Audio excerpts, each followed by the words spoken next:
가정 예배를 드리기에 앞서 예배를 준비해 주세요. 먼저 하나님께 예배드릴 공간을 준비해 주세요. 성경책이나 십자가, 말씀 액자 등으로 우리의 공간을 예배의 공간으로 만들어 주세요. 분주한 우리의 마음과 생각을 정리하고 주님만 생각하면서 예배를 준비해 주세요. 이제 우리 가족의 주인이 되시는 하나님께 2월 둘째 주간 가정 예배를 드리겠습니다. 다 함께 기도드리겠습니다. 저희의 빛이 되신 하나님을 찬양합니다. 하나님의 빛과 생명으로 저희 안에 있는 어둠이 떠나고 회복을 경험하는 예배가 되게 도와주세요. 예수 그리스도의 이름으로 기도드립니다. 아멘.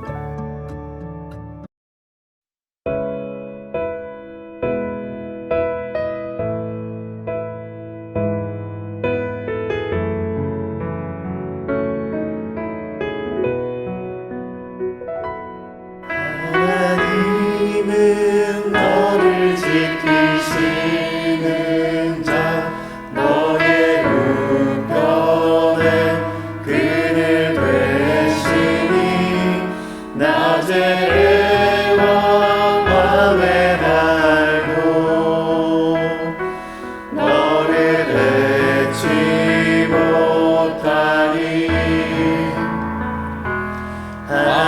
하나님은 너를 지키시는 자, 너의 환난을 면케하시니 그가 너를 지키시리라. 너의 출입을 지키시리라. 눈을 들어 산을 보아라. 너의 도움 어디서 오나. 천지 지으신 너를 만드신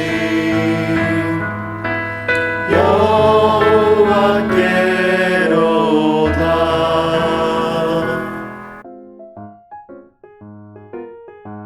오늘 가정 예배 가운데 우리에게 주신 하나님의 말씀은 구약성경 사무엘상 13장 8절에서 12절의 말씀입니다.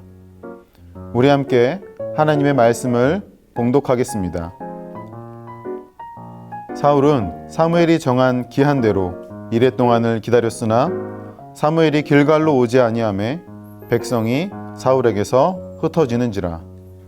사울이 이르되 번제와 화목 제물을 이리로 가져오라 하여 번제를 드렸더니 번제 드리기를 마치자 사무엘이 온지라. 사울이 나가 맞으며 문안하매 사무엘이 이르되 왕이 행하신 것이 무엇이냐 하니 사울이 이르되 백성은 내게서 흩어지고 당신은 정한 날 안에 오지 아니하고 블레셋 사람은 믹마스에 모였음을 내가 보았으므로 이에 내가 이르기를 블레셋 사람들이 나를 치러 길갈로 내려오겠거늘 내가 여호와께 은혜를 간구하지 못하였다 하고 부득이하여 번제를 드렸나이다 하니라. 아멘. 안녕하세요. 중등부를 지도하고 있는 김영국 전도사입니다. 오늘 우리가 읽은 말씀에서는 사무엘을 기다리는 사울 왕의 모습을 보여주고 있습니다. 사울 왕은 블레셋이라는 강한 나라에 맞서기 위해 3,000명의 군사를 준비합니다. 그러나 블레셋은 절대로 만만하지 않았습니다. 사무엘상 13장 5절은 블레셋의 강력함을 이렇게 말해줍니다. 병거가 3만이요 마병이 6,000명이요 그 외의 군사들은 해변에 모래같이 많더라. 블레셋의 강력함을 두 눈으로 본 이스라엘 군사들은 사울에게서 흩어지기 시작했습니다. 설상가상으로 사울 왕이 있던 길갈 앞에 블레셋 군대가 공격을 준비하며 진을 치기 시작한 것입니다. 자신을 지켜줄 수 있을 것 같던 군사들이 등을 돌리고 도망갔습니다. 사울 왕의 실력으로는 도저히 상대할 수 없는 적군이 코앞까지 다가와 공격을 준비하고 있습니다. 이런 상황을 앞에 둔 사울 왕의 마음이 과연 어땠을까요? 그는 더 이상 자신의 나라와 왕위가 안전하지 않다는 것을 직감했을 것입니다. 그리고 사울은 자신과 나라를 지키기 위해 번제를 직접 드리는 나름대로 합리적이고 타당해 보이는 선택을 합니다. 군사들과 백성들이 흩어졌기 때문에 왕 사울의 걱정과 선택은 충분히 그럴 수 있어 보입니다. 그러나 사무엘상 13장 13절에서 14절은 사울 왕의 선택이 결코 옳지 않았음을 분명하게 말해줍니다. 하나님께서 내리신 명령을 지키지 아니하였으므로. 사울 왕이 하나님의 말씀에 순종하지 못한 이유가 무엇일까요? 사울 왕은 이기게 하신다는 하나님의 약속의 말씀보다 블레셋의 병거, 마병, 수많은 군사를 더 크게 보았기 때문입니다. 하나님의 전지전능하심이 눈앞의 상황과 환경을 해결할 수 없다고 생각했기 때문입니다. 그러나 하나님께서는 도저히 넘을 수 없어 보이던 상황 앞에서 하나님 말씀에 대한 순종, 전쟁은 여호와께 속한 것이라는 말씀에 대한 순종, 이기게 하신다는 약속을 믿는 순종을 사울 왕에게 원하셨습니다. 우리 하나님보다 강한 것이 무엇이 있습니까? 하나님의 능력으로 극복하지 못할 어려움은 무엇이 있습니까? 우리가 살아가면서 마주하는 크고 작은 일들 중에 하나님께서 헤아리지 못하실 일은 무엇이 있습니까? 때로는 우리 삶에 블레셋처럼 감당할 수 없는 일이 생기기도 합니다. 눈앞의 상황이 당장 우리를 쓰러뜨릴 것 같아 보이기도 합니다. 누가 봐도 합리적으로 생각하고 행동하는 것이 당연해 보일 수 있습니다. 그러나 이럴 때 우리가 가장 먼저 해야 할 일은 하나님의 말씀에 대해 믿음으로 순종하는 것입니다. 이사야 43장 19절에서 하나님이 말씀하십니다. 보라, 내가 새 일을 행하리니 이제 나타낼 것이라. 너희가 그것을 알지 못하겠느냐? 반드시 내가 광야의 길을 사막의 강을 내리니. 아멘. 광야의 길을 사막의 강을 내시는 하나님의 말씀보다 큰 문제, 큰 상황은 결코 없습니다. 하나님의 말씀이 넘어서지 못할 문제 또한 결코 없습니다.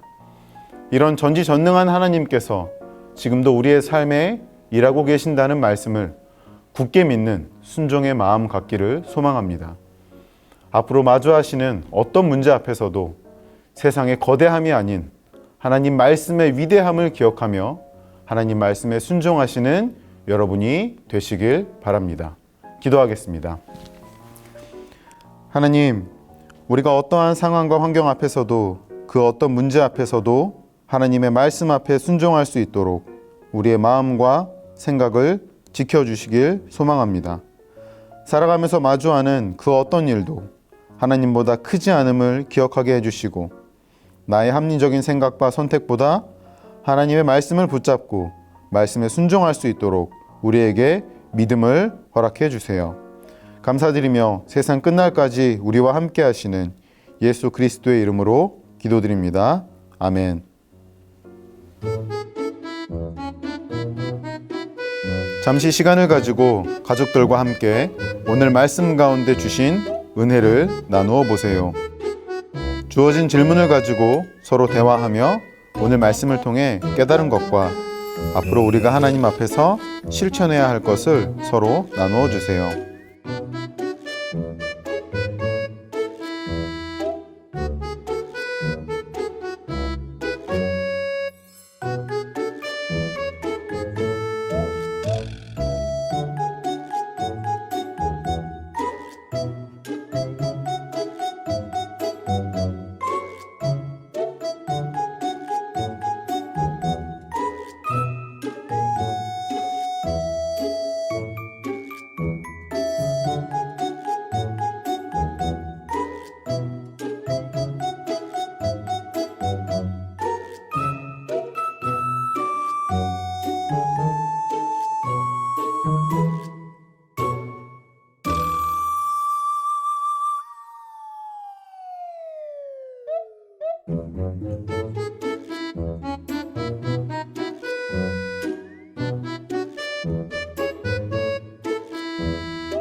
하나님, 말씀에 순종하며 하나님 뜻대로 살기보다 제가 합리적이라고 생각하는 대로 행동했던 것을 용서해 주세요.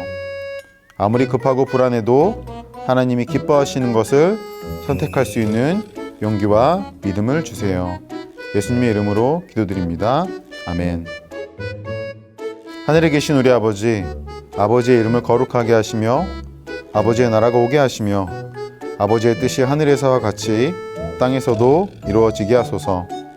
오늘 우리에게 일용할 양식을 주시고 우리가 우리에게 잘못한 사람을 용서하여 준 것 같이 우리 죄를 용서하여 주시고 우리를 시험에 빠지지 않게 하시고 악에서 구하소서. 나라와 권능과 영광이 영원히 아버지의 것입니다. 아멘.